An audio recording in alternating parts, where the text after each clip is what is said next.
नमस्कार दोस्तों, स्वागत है आपका जेके स्टडी मार्क में।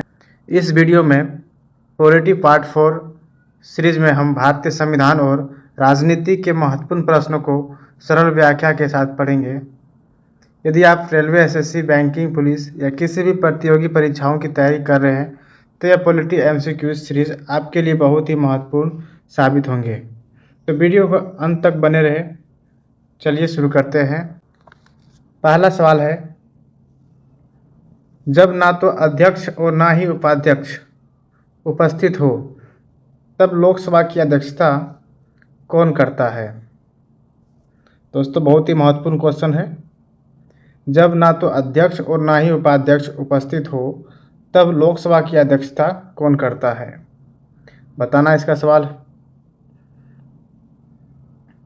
इसका सही उत्तर होगा दोस्तों ऑप्शन नंबर सी, लोकसभा के अध्यक्ष द्वारा रखे गए सभापतियों के पैनल में से कोई सदस्य। सी नंबर ऑप्शन सही होगा। अगला प्रश्न है 2 नंबर, किसके संबंध में राज्यसभा को लोकसभा के अपेक्षाकृत अधिक अधिकार प्राप्त होते हैं? बहुत ही महत्वपूर्ण क्वेश्चन है दोस्तों। किसके संबंध में राज्यसभा को लोकसभा के अपेक्षाकृत अधिक अधिकार प्राप्त होते हैं?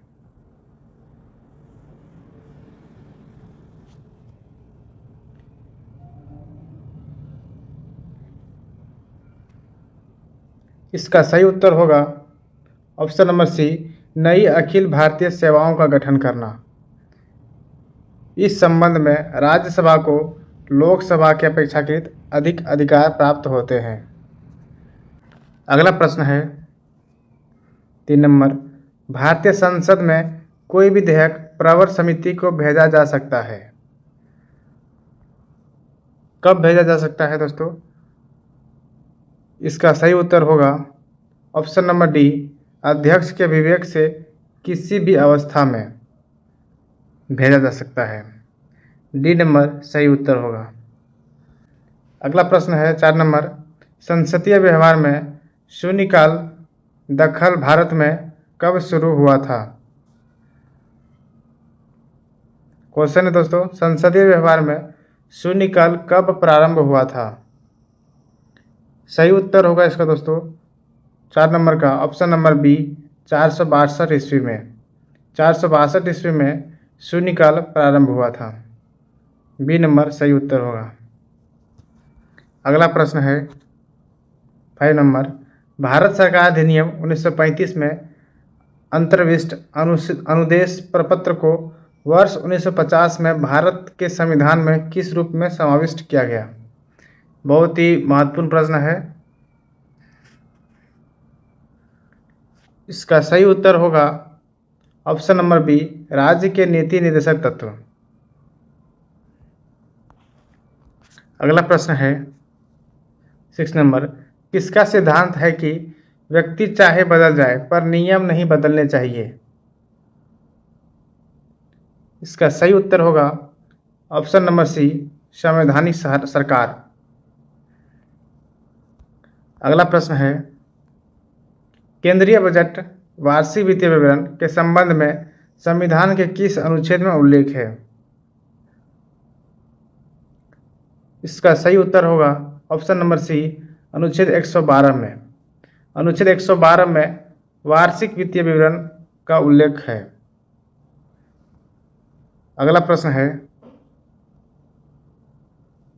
8 नंबर, प्रथम महिला राज्यपाल कौन है? इसका सही उत्तर होगा option number B, Sarojini Naidu. Sarojini Naidu Bharat की प्रथम महिला राज्यपाल है। इसे भारत कोकिला के नाम से भी जाने जाते हैं। अगला प्रश्न है 9 नंबर, संसद द्वारा राष्ट्र संकट का अनुमोदन करने की समय सीमा क्या है? बहुत ही महत्वपूर्ण क्वेश्चन दोस्तों। संसद द्वारा राष्ट्र संकट का अनुमोदन करने की समय सीमा क्या है? सही उत्तर होगा ऑप्शन नंबर ए, 1 महीना। 30 दिन का समय सीमा है। अगला प्रश्न है 10 नंबर, भारत राज्य के नीति निर्धारण सिद्धांतों को किस देश के संविधान से ग्रहण किया गया है? दोस्तों क्वेश्चन है, भारत राज्य के नीति निर्धारण सिद्धांतों को किस देश के संविधान से ग्रहण किया गया है? सही उत्तर होगा इसका दोस्तों ऑप्शन नंबर बी, आयरलैंड गणराज्य के देश से नीति निर्धारण सिद्धांत को ग्रहण किया गया है। बी नंबर ऑप्शन सही होगा। अगला प्रश्न है 11 नंबर, संविधान में राज्यपाल की नियुक्तियां व कार्यकाल, याद रखना दोस्तों, संविधान में राज्यपाल की नियुक्तियां व कार्यकाल से संबंधित अनुच्छेद कौन सा है? सही उत्तर होगा इसका ऑप्शन नंबर डी, अनुच्छेद 155 है। अनुच्छेद 155 राज्यपाल की नियुक्ति व कार्यकाल से संबंधित अनुच्छेद है। डी नंबर सही उत्तर है। अगला प्रश्न है 12 नंबर, संविधान का अस्थायी अध्यक्ष कौन था? अस्थायी अध्यक्ष कौन था? सही उत्तर होगा इसका सच्चिदानंद सिन्हा। सच्चिदानंद सिन्हा को भारतीय संविधान का अस्थायी अध्यक्ष बनाया गया था। डी नंबर सही उत्तर होगा। अगला प्रश्न है 13 नंबर, भारत का संविधान है, इसका सही उत्तर होगा भारत का संविधान कुछ कठोर और कुछ लचीला है। सी नंबर ऑप्शन सही होगा। अगला प्रश्न है 14 नंबर, 1959 में पंचायती राज भारत में सर्वप्रथम कहाँ आरंभ किया गया? बहुत ही महत्वपूर्ण प्रश्न है। 1959 में पंचायती राज भारत में सर्वप्रथम कहाँ आरंभ किया गया? सही उत्तर होगा इसका ऑप्शन नंबर ए, राजस्थान में। अगला प्रश्न है 15 नंबर, हरियाणा में लोकपाल अधिनियम कब बनाया गया था? बहुत ही महत्वपूर्ण प्रश्न है। हरियाणा में लोकपाल अधिनियम कब बनाया गया था? सही उत्तर होगा इसका ऑप्शन नंबर डी, 1997 ईस्वी में।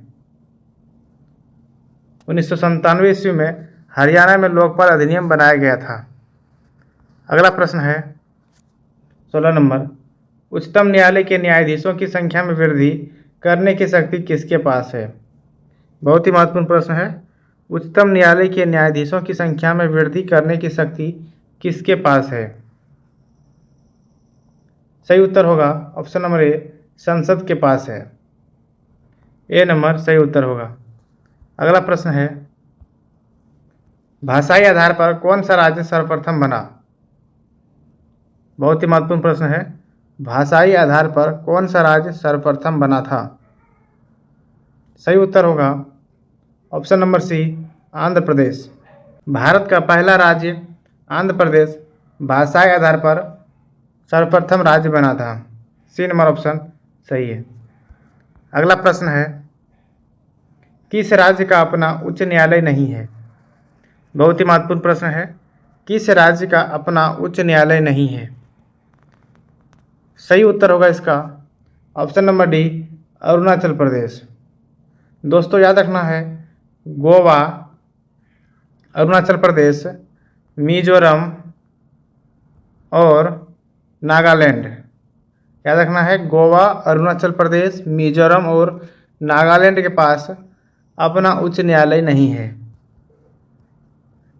अगला प्रश्न है 19 नंबर, अधिकतम लोगों की अधिकतम सुख का सिद्धांत, अधिकतम लोगों को अधिकतम सुख का सिद्धांत किसने प्रतिपादित किया?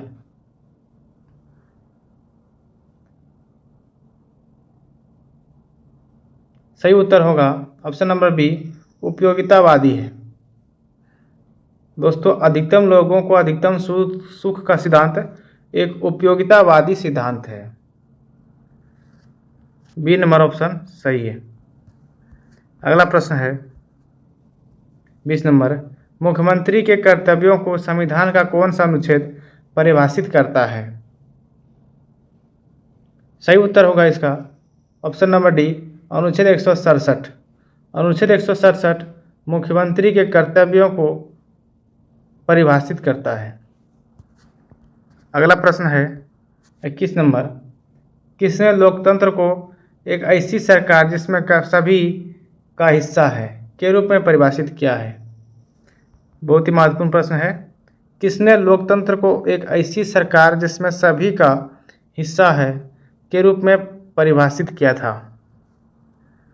सही उत्तर होगा इसका ऑप्शन नंबर बी, सीले ने किया था। बी नंबर सही उत्तर होगा। अगला प्रश्न है 22 नंबर, दुख एवं प्रसन्नता दो संप्रभु स्वामी है, यह कथन किसका है? दोस्तों सही उत्तर होगा इसका ऑप्शन नंबर डी, बेंथम का कथन है। इसने ही उपयोगितावादी सिद्धांत दिया था जो पिछले प्रश्न में दिया गया था।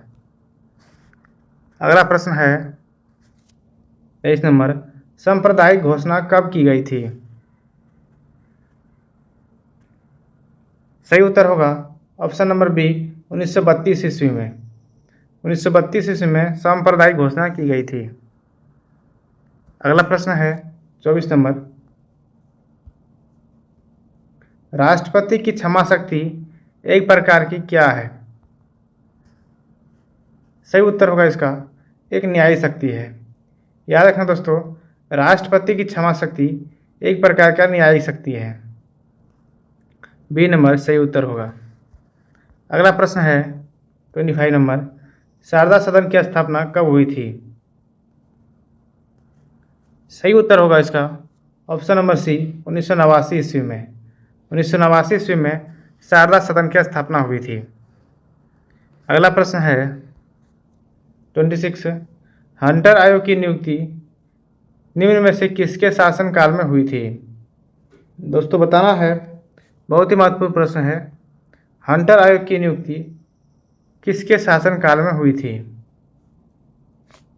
सही उत्तर होगा option number A, Lord Ripon के काल में हंटर आयोग की नियुक्ति हुई थी। अगला प्रश्न है 27, भारतीय संविधान के किस अनुच्छेद के अधीन राज्यपाल राष्ट्रपति के विचार के लिए किसी विधेयक को आरक्षित रख सकता है? बहुत ही महत्वपूर्ण प्रश्न है। भारतीय संविधान के किस अनुच्छेद के अधीन राज्यपाल राष्ट्रपति के विचार के लिए किसी विधेयक को आरक्षित रख सकता है? सही उत्तर होगा ऑप्शन नंबर बी, अनुच्छेद 200 के अंतर्गत। अगला प्रश्न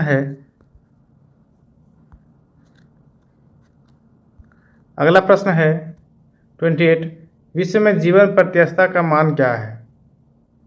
विश्व में जीवन प्रत्याशा का मान क्या है? सही उत्तर होगा ऑप्शन नंबर ए, न्यूनतम 15 वर्ष और अधिकतम 85 वर्ष है। अगला प्रश्न है 29, कौन सा भारत का राजनीतिक दल नहीं है? बताना है दोस्तों, कौन सा भारत का राजनीतिक दल नहीं है? सही उत्तर होगा इसका ऑप्शन नंबर बी, राष्ट्रीय लोकतांत्रिक गठबंधन। राष्ट्रीय लोकतांत्रिक गठबंधन ये भारत का एक राजनीतिक दल नहीं है। बी नंबर सही उत्तर होगा। अगला प्रश्न है 30 नंबर, जब राज्यपाल विधानमंडल द्वारा पारित बिल रोकता है तब क्या होता है?